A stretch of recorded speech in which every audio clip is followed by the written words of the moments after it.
पत्नी को जब रंगे हाथ पकड़ा।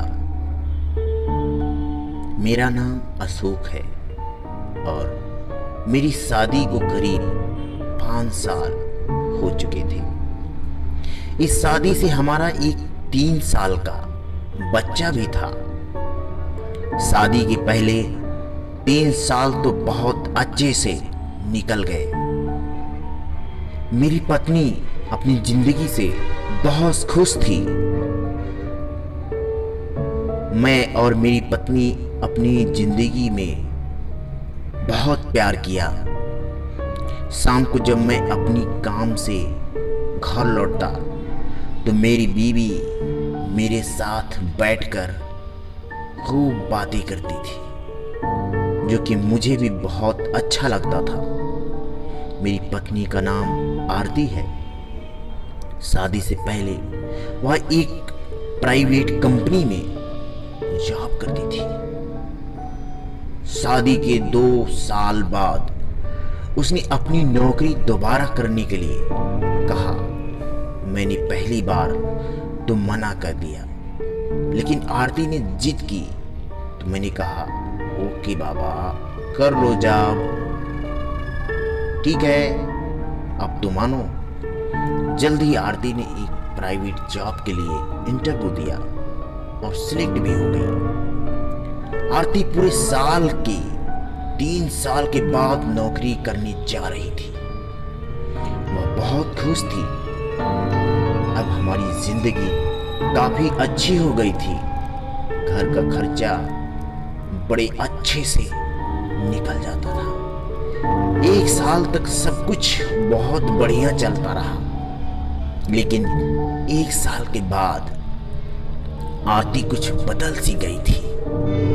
जब भी आरती को पूछता था तो मुझसे कहती कि नौकरी का स्ट्रेस बहुत है, बहुत बोझ है मेरे सर पर, मुझे बहुत काम करना पड़ता है। मैंने आरती को 1-2 बार जॉब छोड़ने के लिए भी कहा, लेकिन उसने मना कर दिया। एक रात करीब 11:30 बजे मेरी नींद खुली तो मैंने देखा आरती अपने मोबाइल में कुछ कर रही थी। मैंने आरती से कहा, इतनी रात को क्या कर रही हो? तो वह हड़बड़ाहट में कहने लगी कि नींद नहीं आ रही थी, इसलिए फेसबुक चला रही थी।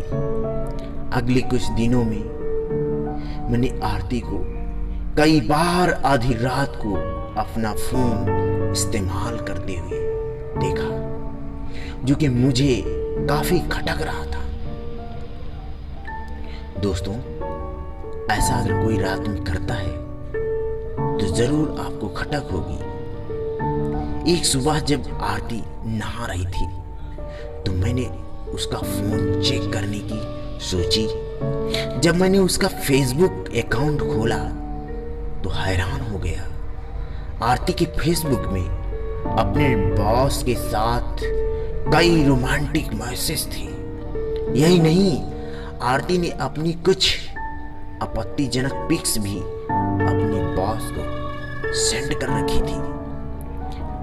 यह देखकर मेरे होश उड़ गए और मेरा दिल टूट गया। जैसे ही आरती नहाकर बाहर आई, मैंने उससे कहा, फोन और उसके द्वारा किए गए मैसेज दिखाए। मेरा गुस्सा देखकर आरती घबरा गई। मैंने आरती से इस बेवफाई का कारण पूछा तो वह कुछ नहीं बोली।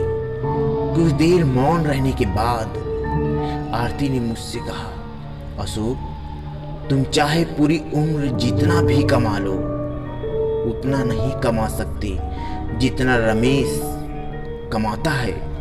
मेरी भी कुछ इच्छाएं हैं। मैं भी जिंदगी के सुख चाहती हूँ, जिंदगी में सुख रहना चाहती हूँ, और इसलिए मुझे अपने बॉस एक परफेक्ट हस्बैंड लगते हैं, जो कि मेरी हर तरह की जरूरतों को पूरा कर सकता है। इतना सुनने पर मैंने आरती से सिर्फ इतना कहा कि तुमने अपने 3 साल के बच्चे के बारे में भी नहीं सोचा? आरती ने मुझे उसका जवाब आज तक नहीं दिया। 2 साल बाद डाइवोर्स हो गया, हमारा उनका तलाक हो गया। आज मैं अकेला हूं और मेरा बच्चा मेरे साथ है। आरती ने अपने बॉस से शादी कर ली और उसके बॉस ने 1 साल के बाद उसे छोड़ भी दिया। मैं दोबारा आरती को अपनी जिंदगी में जगह नहीं दे सकता, लेकिन इन सब के बीच जिसने सबसे ज्यादा सहा है वो है मेरा बच्चा। मेरे बेटे को आज भी एक माँ की कमी खलती है और मैं कुछ भी नहीं कर सकता उसके लिए। दोस्तों, जिंदगी में आगे बढ़ना जरूरी है, लेकिन मैं आप सबके सिर्फ ये कहना चाहता हूं कि तरक्की पाने के लिए किसी अनमोल रिश्ते को दांव पर मत लगाइए। एक रिश्ता तोड़कर अगर आप कोई दूसरा रिश्ता बनाओगे तो कभी खुश नहीं रह पाओगे। दोस्तों, ये स्टोरी कैसी लगी मुझे कमेंट करके जरूर बताइएगा। मैं आपका जरूर रिप्लाई दूंगा और ऐसी स्टोरी आप पाने के लिए हमारे चैनल को सब्सक्राइब करना ना भूलिएगा। और अगर कोई भी आपके मन में कोई भी स्टोरी आपके दिमाग में घूम रही है तो आप मुझे भेज सकते हैं, मैं उसे जरूर प्रकाशित करूंगा। बहुत बहुत धन्यवाद। जय हिंद।